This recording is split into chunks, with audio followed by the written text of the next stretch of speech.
I'm Greg Abbott, and welcome to What's Your Point, where our panelists call it like they see it. Let's greet them. Starting us off, Bob Price, Associate Editor of Breitbart, Texas. Next up, former Houston City Council member Sue Lovell. In the 3 spot, writer and public policy consultant Charles Blaine. Batting cleanup this morning, attorney and political commentator Nyanza Moore. And closing us out, education and public safety advocate Paul Castro. Let's begin. In Texas, we listen to law enforcement. Law enforcement has never been more united on an issue: to ban these products. It is the opinion of the Texas Police Chiefs Association that no amount of personnel or resources in a state this large with this many locations will ever be effective in regulating these dangerous products. I stand in favor of doing all we can to protect the lives of our children while also protecting the liberty of adults.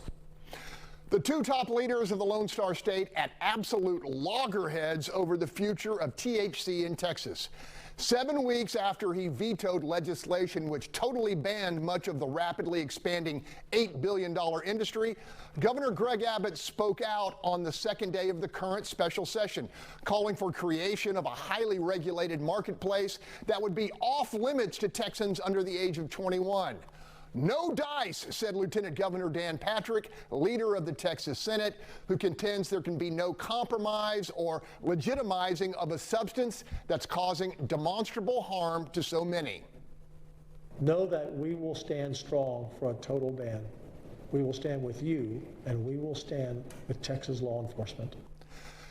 Panel, both Abbott and Patrick drawing separate lines in the sand in what appears, at least to me, to be their biggest dispute over public policy in the decade each has held their powerful posts.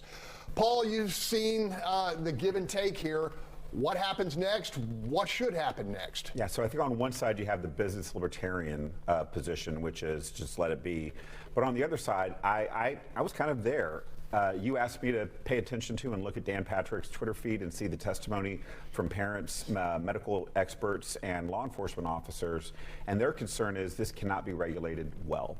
And until that can be solved, and what they were saying is, I don't think it really can be, this is a dangerous product to be putting in the hands of the public, including adults.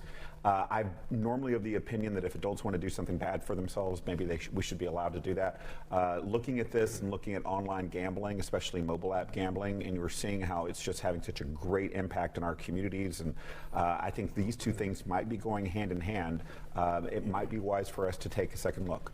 Charles, I made the point that the ball was in Patrick's court, you know, after the governor vetoed this bill, and that Patrick had an opportunity to say, okay, I'm not going to let the perfect be the enemy of better.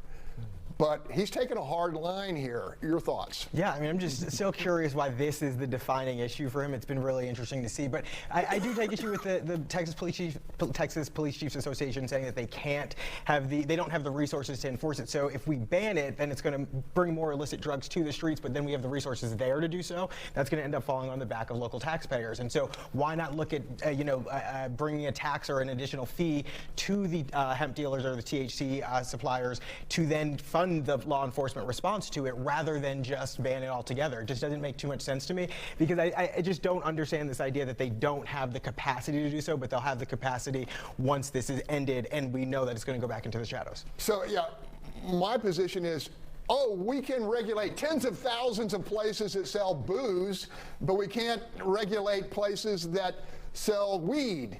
Bob? Yeah, it's a ludicrous position to say that they can't regulate this. This Governor Patrick doubled down by getting Senate Bill 5 passed unanimously out of the State Affairs Committee, saying, it ain't happening. He believes that this bill, that the THC regulation bill, if there is one, is a gateway bill. It's a gateway to the legalization of recreational marijuana. It's not.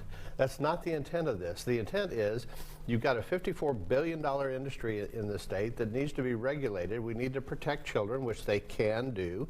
We need to keep it from being sold to minors, or protect children in terms of the packaging and that kind of thing. We need to keep children from buying it, which we already do with cigarettes and alcohol. It's the same regulatory agency. And the Governor Abbott wants to fund this by the industry paying some type of fee or tax to take care of the funding for the additional law enforcement officers. We've got a lot of extra DPS officers right now because of the border security issues backing off, and maybe we can use some of those resources here. Okay, I'm going to go to the real wisdom here, the moms and the grandmoms. I'm going to go first to Nyanza. Okay, well, I think everything Bob said I agree with. I mean, I hate saying that, but everything he said I agree with. If you don't want to regulate, I mean, I feel like there's so many other things in Texas that we could be concerned about. The same way that they regulated the Juul cigarettes, the e-cigarettes, I don't know if that's what they're called, but they figured out a way to get rid of those, stop marketing to children, to protect the families.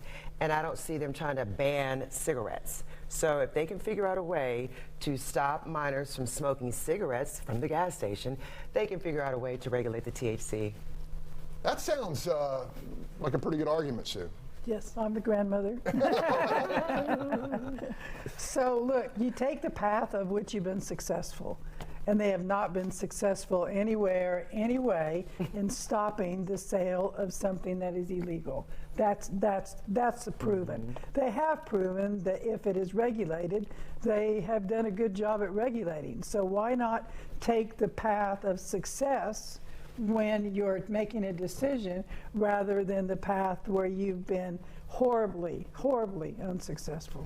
Put a cap on this, Bob. So the president has put a billions and billions of dollar penalty on the cartels now by stopping the money that they get from human smuggling. 0 people were admitted in the last 2 months into the United States.